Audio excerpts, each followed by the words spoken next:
Ja, tak. Thomas, kom. Ja, tak. I Danmark er der madspild for ca. 16 milliarder kroner, eller 1,4 millioner tons mad om året. Er det overraskende for dig? Ja, jo, lidt. Tallet er, jeg vidste godt, hvis man er meget væk, men det tallet, det overrasker lidt. Hvor meget af madspild tror I, at detailhandlerne står for? En del. Altså, nu kan jeg kun snakke for os selv, ikke? Men altså, vi smider jo en del ud, det er jo klart. Og når der så er så mange butikker, som der er, ikke også? Og det er jo ikke kun os, der er også andre butikker, der smider ud, så er det jo klart, så kommer det jo op i et stort tal på et eller andet tidspunkt. Ja. Detailhandlerne står cirka for 7% eller 45.000 tons af den samlede madspild her i Danmark. Vi har læst, at detailhandlerne har muligheder for at sende de ikke solgte fødevarer tilbage til engrosforhandlerne. Det får selvfølgelig butikkernes madspild til at se mindre ud. Ved du, hvor meget mad I cirka sender tilbage? Nej, det kan jeg faktisk ikke. Det er nok ikke specielt meget, vi sender tilbage. Det handler om grønt og sådan noget. Der sender vi sådan set ikke det store tilbage. Vi smider det ud, der nu engang er. Det er heldigvis ikke så meget mere, som det har været, men der kommer jo hele tiden noget. Når det er så varmt, som det er nu, så vil der være nogle ting, man kommer til at smide ud. Det kan ikke undgås, men vi prøver at bekæmpe det så godt, som vi kan. Hvor meget madspild har I cirka om året? Ja, det var et godt spørgsmål. Det tør jeg simpelthen ikke spørge om. Det kan jeg ikke lige sætte tal på. Okay. Vi ved, at I har gjort noget for at mindske madspild. Blandt andet sætte priserne ned på varer, der er tæt på når udløbsdatoen, og at I betaler efter gram med frugt. Hvornår begyndte I at tænke mere over madspild? Selve Rema-koncernen tror jeg er en 3-4 år siden. Der begyndte vi at sætte ned på varer, har vi som sådan altid gjort, men de sidste 3-4 år har vi i grunden i hvert fald begyndt at gøre det, at vi hvidkål og sådan noget begyndte at veje for eksempel, sådan at ude på, når vi får den fra leverandøren, ikke skal stå og sortere, det vil sige smide de små hvidkål ud, og så går det til spil, ikke? Fordi hvidkålene skal være lige store, hvis de koster det samme, ikke? Så nu kan de jo selv vælge kunderne, hvor store de vil have det og sådan. Og det samme med nogle af de andre ting, som vi vejer selv. Så på den måde, så sparer du, at du smider en masse mad ud, ikke? Altså en masse grønt, der kunne gå til så meget andet.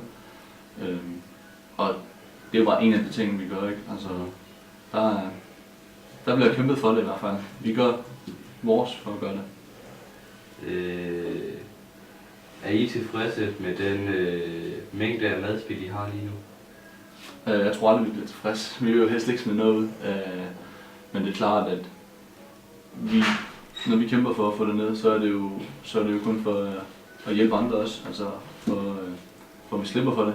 Men om vi er tilfredse, det tror jeg ikke. Jeg tror ikke, at der er nogen, der er tilfredse med at smide noget ud. Altså, men med det, vi smider ud lige nu, så er det mindre, end vi har gjort før. Så på den måde er vi selvfølgelig tilfredse, men vi er ikke helt tilfredse før, at vi ikke smider noget ud. Altså, så både ja og nej. Smider I mad ud, som egentlig sagtens kunne spises? Altså selvom det er overskredet sidste salgsdato? Ja, du tænker på... ja. Ja, vi smider noget af det ud. Ikke det hele. Det kommer på, om der er nogen, der har lyst til at have det, kan man sige. Men vi tager os selv med hjem, for eksempel. Nogle af tingene, og andre ting, hvis der er nogen, der slet ikke nogen, der vil have det, selvom vi har prøvet at give det ud, jamen så bliver det bare nødt til det sidste ende bare smidt ud. Vi kan jo ikke have det til at ligge og flyde over det hele, men så bliver det nødt til at smide ud. Ja. Synes du personligt nok, at I gør nok for at mindske madspildet i Rema? Og hvad synes du, at man kan jo gøre bedre, hvis man skulle gøre noget bedre? Ja. Det er også et rigtig godt spørgsmål. Det er selvfølgelig klart, at man kan altid gøre noget bedre. hvad man kan gøre bedre. Vi arbejder jo på sagen, som sagt, ikke også? Jeg ved, vi er jo nogle af de eneste, som på den måde går ind og vejer folk, ikke også? Altså, Det har vi hørt om. ja, lige præcis. Så på den måde synes jeg, i selve Renkoncernen gør vi meget for det.